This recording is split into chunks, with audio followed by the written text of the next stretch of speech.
눈이 굉장히 많이 왔습니다. 새벽에 보니까 뭐 계속 내리고 하나님 안에 있는 성도는 무한한 가능성을 가지고 있는 사람들입니다. 우리에게는 가능성이 없는데 하나님에게는 능치 못함이 없습니다. 예배서 3장 마지막 절 이렇게 보시면은 하나님을 송축하는 장면이 나오는데 그 하나님은 어떤 부분을 송축하냐 하면 구하는 것이나 우리가 생각하는 모든 것을 능력으로 능히 이루실 그 하나님을 송축합니다. 그러니까 우리가 하나님 앞에 구하는 게 참 많고 하나님 앞에 생각하는 것이 참 많고 살다 보면 아침 저녁 생각이 다 다른데 그 생각이 우리는 한계가 있습니다. 늘 부족하고. 근데 하나님이 우리를 향한 생각, 하나님 우리를 향한 생각은 모든 것을 능히 능력으로 이루시고 상상하지 못할 정도의 축복을 주십니다. 그렇게 생각해 본다면 하나님은 우리가 생각하는 것, 구하는 것 이상의 복을 주시는 분입니다. 오늘 여기 11절, 12절 말씀에 보면 사울이 선지자들 무리에 섞여서 예언을 합니다. 그러니까 사람들이 사울도 선지자들 중에 있느냐 아주 놀라움을 표시합니다. 이것이 나중에는 속담이 될 정도입니다. 사울이 선지자 중에 있느냐 하는 말은 다른 말로 말하면 그 사람이 언제 신학교 갔어? 라는 겁니다. 농사꾼이 신학생이 되어 그것도 놀라운 일인데 선지자가 됐다는 겁니다. 이건 하나님이 함께 하시면 어떻게 보면 일개 농사꾼에 불과한 사람이라 할지라도 얼마든지 하나님 앞에 쓰임 받을 수 있는 사람이 됩니다. 무한한 가능성의 존재예요. 하나님이 어떻게 은혜를 주시냐에 따라서 달라집니다. 여기 이와 같은 모습을 우리가 신약에서도 쭉 볼 수 있는데요. 구약의 대표적인 사람이었던 다윗은 시편 78편 70절 71절 보면 그종 다윗을 택하시되 양의 우리에서 취하시며 젖 양을 지키는 중에 저희를 이끄사 그 백성 야곱 그 기업인 이스라엘을 기르게 하셨다. 엄청난 축복이죠. 하나님의 마음에 합했던 사람은 양치는 다윗이었습니다. 우리가 볼 때는 이거 좀 아니지 않아? 좀 제대로 좀 배우고 좀 이렇게 된 사람이 좀 쓰임 받는 게 맞지 않아? 이렇게 생각하는데 근데 하나님 안에 있는 성도는 무한한 가능성의 존재예요. 그가 하나님과 바른 관계를 맺고 있다면 그리고 하나님이 그를 쓰시고자 한다면 얼마든지 요긴하게 쓸 수 있습니다. 신약에 부름받은 대표적인 제자인 베드로는 물고기 잡는 사람입니다. 부름받기 전 그는 갈릴리 호수에서 물고기를 잡던 사람입니다. 말이나 제대로 할 수 있었는지 모르겠습니다. 근데 나중에 성령에 사로잡히게 되니까 한 번 설교로 3,000명이 회개하는 역사를 이루셨습니다. 사도행전 2장 41절. 그가 기대했던 모습은 아니거든요. 자기가 상상했던 그림도 아니고 나는 그냥 너는 사람 낚는 어부가 될 거다. 나를 따라와라. 그리고 쫓아갔을 뿐인데 결과는 어떻습니까? 자기가 생각한 거는 조그만 건데 뭐 큰일 하겠어 했겠지만 나중에 성령이 그에게 임하니까 무한한 가능성의 존재가 됩니다. 초대교회를 큰 부흥의 역사를 이룰 수 있는 종으로 하나님께 쓰임 받습니다. 이와 같이 하나님의 손에 붙들림 받으면 하나님의 인도를 받기만 하면 어떤 능력을 발휘할지 아무도 모릅니다. 때문에 성도는 하나님을 신실하게 여기고 모든 꿈과 포부를 크게 가져야 됩니다. 내 입을 넓게 열라 내가 내 입을 채우리라. 시편 81편 말씀대로 10절 말씀대로 하나님은 우리에게 우리가 구하는 것 그리고 생각하는 것 모든 것에 능히 능력으로 역사하십니다. 그러니까 우리가 하나님 앞에 구할 필요성이 있습니다. 내 능력은 이거지만 그죠? 오병이어 놀라운 역사를 일으킬 때 안드레를 통해서 말 그대로 빌립을 통해서 제자들을 통해서 예수님 앞에 조그만 물고기를 갖다 놨는데 갖다 놓으면서 한 얘기가 뭡니까? 이 물고기가 몇 마리 있긴 있는데 이게 어떻게 될지 우리는 잘 모르겠습니다 하면서 갖고 가요. 근데 하나님은 우리의 생각으로 그걸로 이 사람을 먹일 수 있을까 상상하지도 못한 일을 거기서 이루십니다. 놀라운 능력으로 상상할 수 없죠. 예수님께서는 예수 믿는 성도들이 예수님이 하신 일을 할 수 있을 뿐만 아니라 그보다도 더 큰 일을 할 수 있다고 얘기합니다. 요한복음 14장 12절 말씀대로. 그래서 이와 같은 하나님의 능력을 경험했던 사도 바울은 빌립보서 4장 13절에서 내게 능력 주시는 자 안에서 내가 모든 것을 할 수 있다 이렇게 표현합니다. 우리 신앙생활하면서 나는 할 수 없지만 하나님은 할 수 있다. 내게 능력 주시면 내가 할 수 있다. 이 믿음을 가지고 하나님 앞에 기도하고 그 하나님 앞에 바른 생각하시길 주의 이름으로 축원합니다. 마태복음 19장 26절 보면 예수께서 저희를 보시며 가라사대 사람으로는 할 수 없으되 하나님으로서는 다 할 수 있느니라. 사람은 한계가 있어요. 하지만 하나님은 한계가 없습니다. 고린도서 9장 8절 보면 하나님이 능히 모든 은혜를 너희에게 넘치게 하시나니 이는 너희로 모든 일에 항상 모든 것이 넉넉하여 모든 착한 일을 넘치게 하려 하십니다. 너희로 모든 일에 항상 모든 것이 넉넉하여 그랬습니다. 금년 2025년 우리의 구정을 세면서 하나님 앞에 나아가게 되는데 하나님께서 은혜 주셔서 모든 일에 항상 모든 것이 넉넉해서 착한 일을 넘치게 할 수 있는 축복이 있게 되시길 주의 이름으로 축원합니다. 하나님이 은혜 주셔야 됩니다. 또 하나는 오늘 본문 13절 보니까요. 이렇게 은혜를 받고 나면요. 하나님과의 교제에 힘써야 됩니다. 오늘 13절 말씀에 사울이 예언하기를 마침에 산당으로 갔다. 뭐 산당 그러면 훗날 우상숭배 거점으로 사용됐던 것을 얘기하는 것이 아니라 아직은 중앙 단일 성소 개념이 희박했던 때 이스라엘 백성들이 하나님을 예배하던 곳 이것이 산당이었습니다.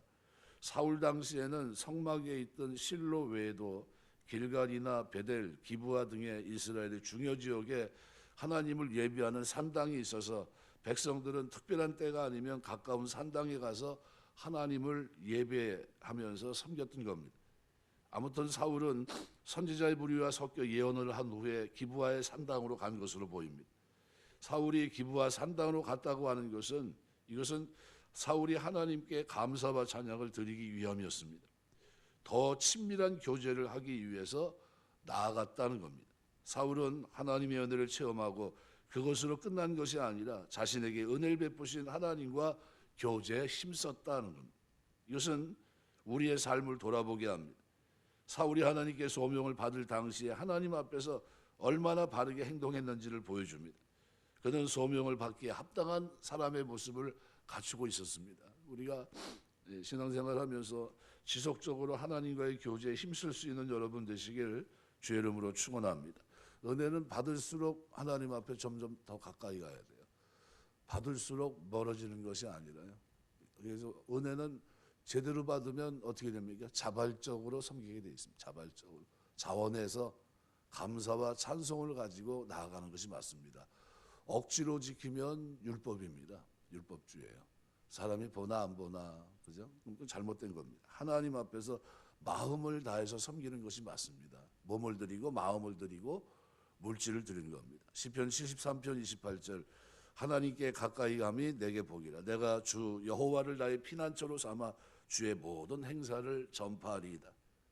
마태복음 6장 6절 보면 너는 기도할 때 내 골방에 들어가 문을 닫고 은밀한 중에 계신 내 아버지께 기도하라. 은밀한 중에 보시는 내 아버지께서 갚으시리라. 바쁜데 개인적으로 하나님 앞에 예배하고 개인적으로 기도하는 시간을 갖는다면 이거 뭐 그렇게 아깝게 시간을 보낼까 생각하는데 그게 아까운 시간이 아니라 가장 중요한 시간입니다. 전쟁 중에도 메가더 같은 사람은 2시간씩 성경 기도하는 그 시간은 대통령이 와도 만나지 않았어요. 내가 지금 하나님을 만나고 있는데 어떻게 당신을 만날 수 있냐는 거예요. 그 시간을 지나서 만났다고 합니다. 그만큼 하나님과의 교제는 굉장히 중요한 겁니다. 우리가 신앙생활하면서 은혜가 더하면 더할수록 하나님과의 교제가 더 깊어지는 그런 은혜가 있게 되시길 주의 이름으로 축원합니다. 오늘 15절 16절에는 또 하나 지혜로운 사울의 모습이 담겨 있습니다. 숙부로부터 이제 사무엘에게 무슨 말을 들었는지 고하도록 요구받는 사울이 암나기를 찾았다고 우리에게 분명히 말하더이다. 이렇게만 대답합니다. 그리고 정작 사무엘이 나라의 일은 바라지 아니하니라 이렇게 얘기합니다. 왕이 될 것이다. 여기에 대해서 침묵을 지킵니다. 사울의 지혜와 사람의 됨됨이를 보여주고 있습니다. 사울의 숙부의 요구를 들었을 때 그간의 일을 자랑스럽게 떠버릴 수도 있었을 겁니다. 내가 사무엘에게 왕으로 기름 부음을 받았고 이제 곧 이스라엘 왕이 될 겁니다. 아주 자랑스럽게 얘기할 수도 있었을 겁니다.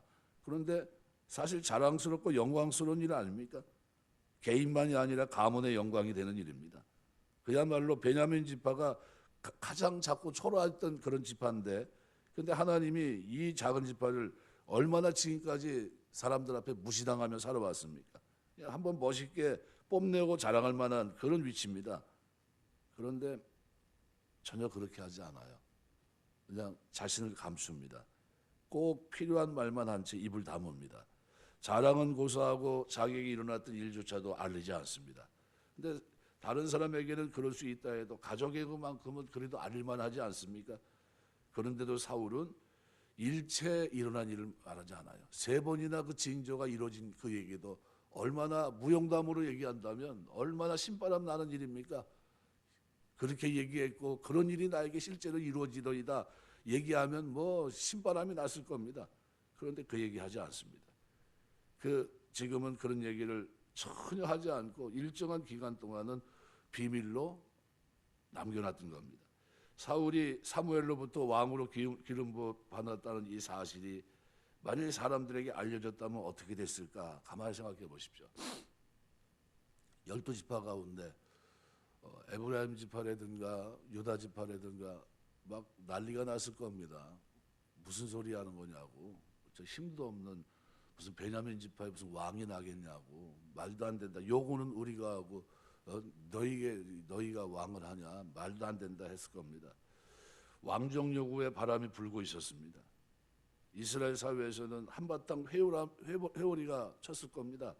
이것은 하나님이 원하는 일이 아니었을 겁니다. 하나님은 사울에 대한 기름 부음을 은밀히 시행하셨어요.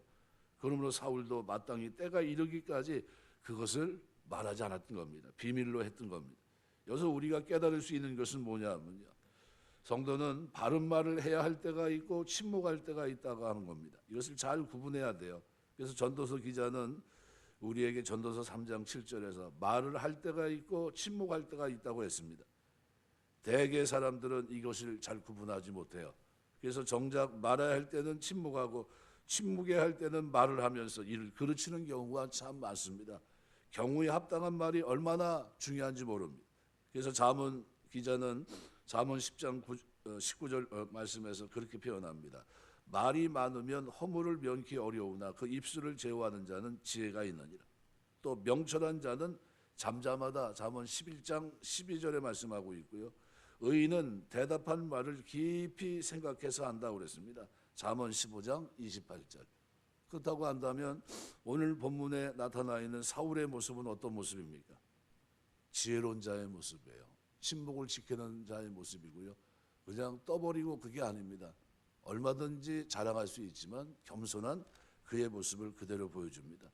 대개 사람들이 진리를 채우지 못한 채 하나님의 놀라운 은혜를 받고서는 말 한마디 실수로 그만 은혜를 쏟는 경우가 많습니다. 그러므로 우리는 말을 가려서 할 수 있어야 됩니다. 은혜를 받은 성도라고 한다면 당연히 말을 아끼는 것이 맞습니다. 무엇이 지혜입니까? 말을 아끼는 것이 지혜입니다. 내가 할 말이 많은데 말을 참고 아끼는 것, 이것이 지혜고 아름다운 겁니다. 때로는 침묵이 지혜로운 말보다 더 지혜로울 수 있는 겁니다. 시편 141편 3절 보면 여호와여 내 입 앞에 파수꾼을 세우시고 내 입술의 문을 지키소서. 잠언 17장 28절 보면 미련한 자는 점잖아도 지혜로운 자는 지혜로운 자로 여기오고 그 입술을 닫히면 슬기로운 자로 여기느니라. 미련한 자라도 잠잠하면 지혜로운 자로 여겨지고 입술을 닫히면 슬기로운 자로 여겨진다, 이렇게 얘기합니다. 욥이 고난 중에 있었지만 그 입술을 닫았습니다. 함구합니다. 절대로 그 입에서 하나님을 향한 원망과 저주의 말이 나가질 않아요. 이것이 입술을 지키는 겁니다. 욥기 13장 5절 너희가 잠잠하기를 원하노라. 이것이 너희의 지혜일 것이다 그랬습니다. 말씀을 맺겠습니다. 참 눈도 많이 오고 보기는 좋은데 다니기는 불편합니다. 명절에 오고 가는데 참 어려움이 많겠다 생각이 됩니다.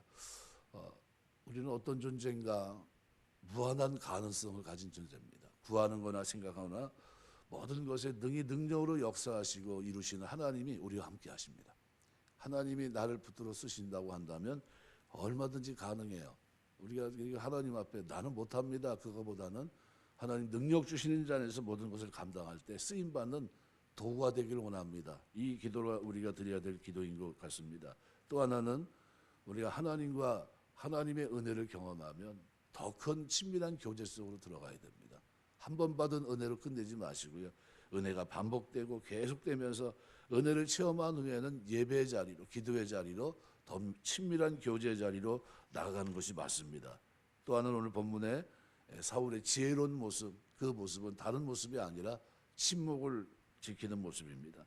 사울의 지혜는, 사람의 됨됨이는 그가 자기의 일을 떠벌리듯 자랑하지 않은 데 있습니다. 그는 묵묵히 하나님의 때 이루어질 때까지 그는 그 모든 일들을 비밀로 치부합니다. 그리고 그 속에서 그는 묵묵히 나아갑니다. 만일 그가 떠벌렸다면 아마 큰 소용돌이에 또 한 번 휩싸였을 겁니다. 그죠? 우리 오늘 본문에 기록한 이 모습을 보면서 입술을 지키는 것이 얼마나 큰 은혜인가. 야고보서에 기록한 대로 혀는 불의의 세계다 그랬어요. 제일 힘든 것이 뭡니까? 다루기 어려운 것이 불입니다. 마치 혀가 제일 힘든 겁니다. 신앙생활에도 마찬가지예요. 제일 힘든 게 혀입니다. 그래서 이거를 늘 어떻게 해요? 내 입술에 파수꾼을 세우시고 내 입술의 문을 지키소서. 내가 교만해서 자고하지 않게 하시고, 그죠? 내가 이 입술로 인해서 죄를 짓지 않도록 하나님 도와주옵소서. 욥이 그 어려운 중에도 함구한 것처럼 내가 원망하거나 하나님 아버지, 하나님을 향해서 불의한 태도를 갖지 않게 하시고 하나님 앞에 늘 온전한 언어 생활이 될 수 있도록 입술의 문을 지켜주옵소서. 이렇게 기도하시고, 이와 같은 은혜가 저 여러분의 믿음 생활 속에 늘 충만해서 하나님의 은혜가 여러분이 구하고 생각하는 것 이상의 능력으로 역사하시는 그 하나님의 손에 붙들림마다 은혜 속에 주님을 섬기는 은혜가 있게 되시길 주의 이름으로 축원합니다. 기도하겠습니다.